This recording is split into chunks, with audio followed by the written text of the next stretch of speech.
in the hall with y'all about Baltimore. Yes, indeed. Man, I was just thinking, man, when I was a child, my grandmother, she worked for white people, so they would always have Duke, shirts and stuff, because that's the college they went to and stuff like that. And then they would have Boston stuff, because I don't know if they were from Boston or family-wise or whatever. I don't know what the case may be with Duke and Boston. So they became my favorite teams. And back in the 80s, man, my homeboys would get on my back. Oh, you old Boston fan, you old white boy fan, and Duke fan, you old Duke fan, Krzyzewski with his old big long nose, and you can't even pronounce his name. I said, man, it's called Mike Krzyzewski, man. You just can't read. Well, anyway, so I look back on all of that, man, and ML Carr, which played for Boston, man, he got the MVP of the series, man. They were giving out cars at the time, man. He say he received an old watch. Man, I think if I'd have known that at the time, I'd have went on and switched from a Boston to a Lakers fan, man.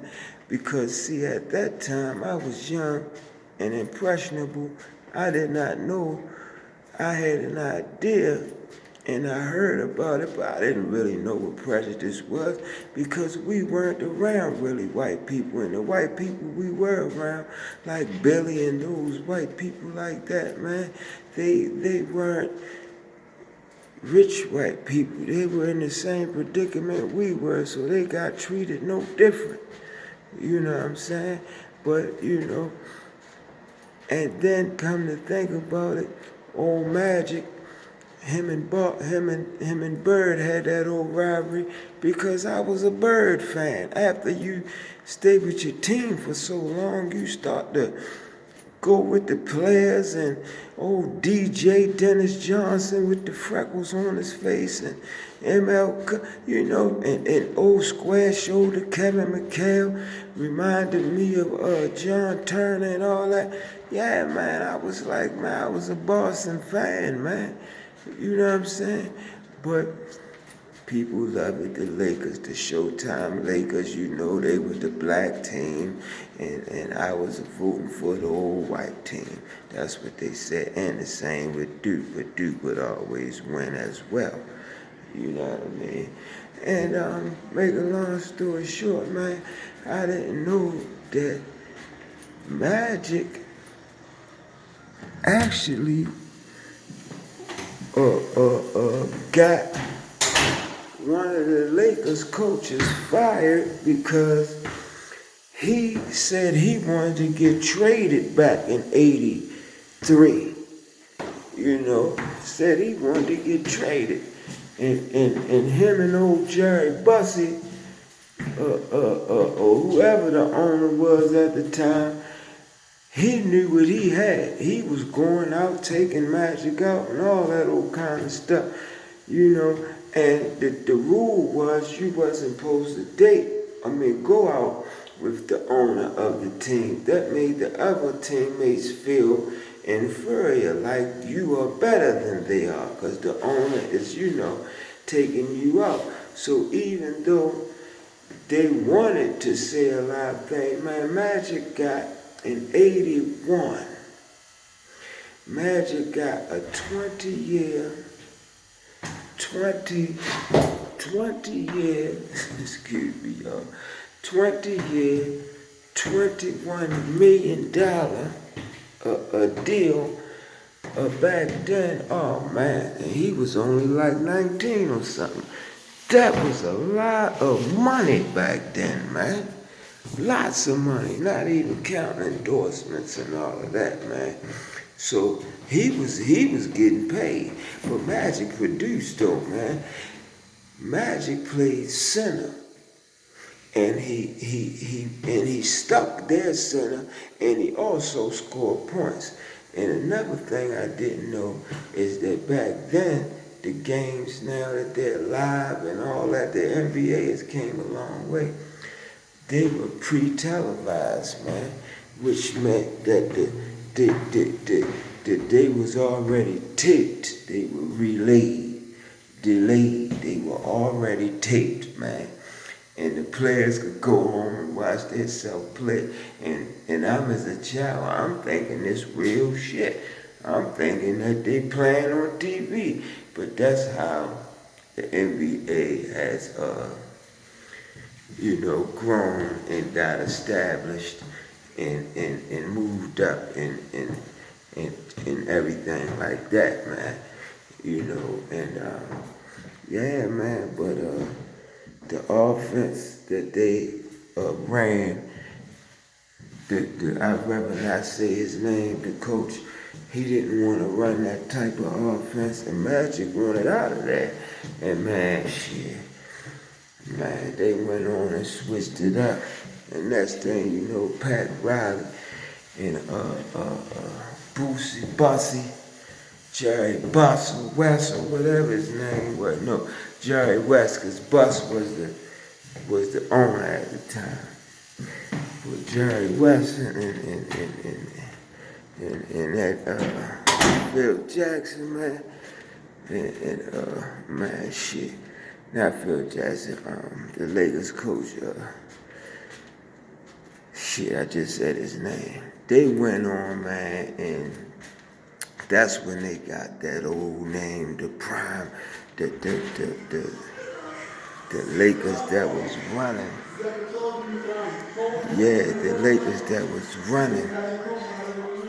They had the running team where they were running back and forth and up and down the court, man. They were just, every time you turned around, that's what they would do.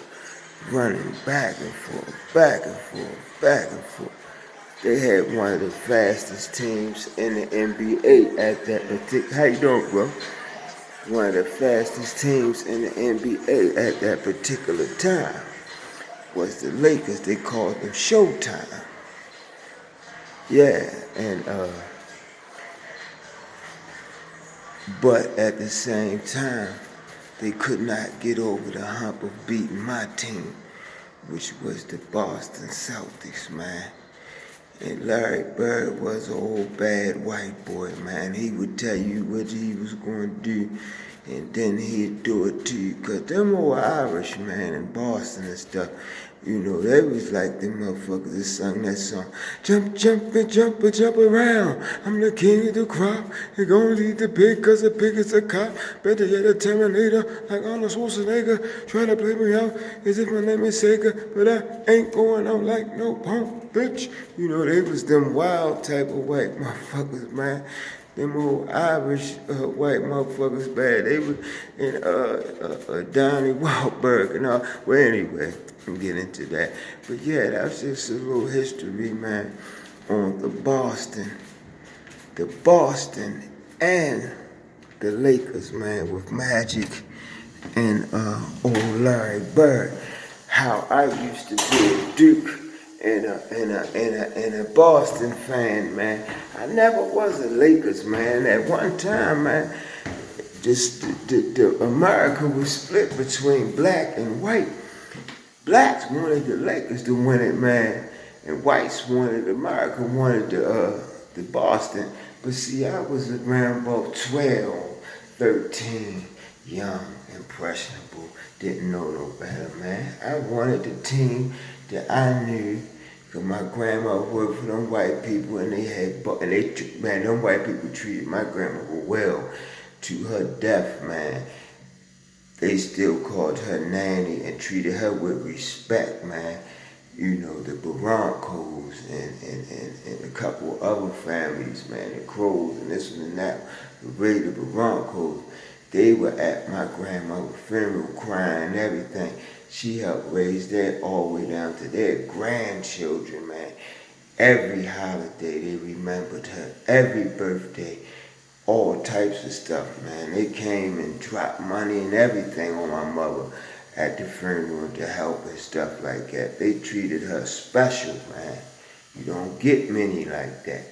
It wasn't no a slave type of a relationship like I pay you, I own you, no shit like that. They loved her as a person. She became a part of their family, man. You know what I mean? But yeah, man, them old Lakers, man, I never was.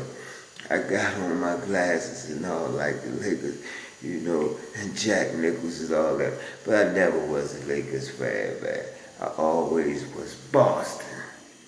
You know what I mean? Because Duke in Boston, that's what my grandmother used to bring t-shirts and stuff like that home for us and stuff when we were 11 and 12 and stuff, man.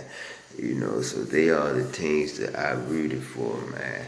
But yeah, man, they gave Carr for winning the MVP of the finals, man. Everybody was getting a car. They gave that man a watch. But if I'd have known that, I'd have turned straight into a goddamn Lakers fan. And that's one to grow on, man. Peace.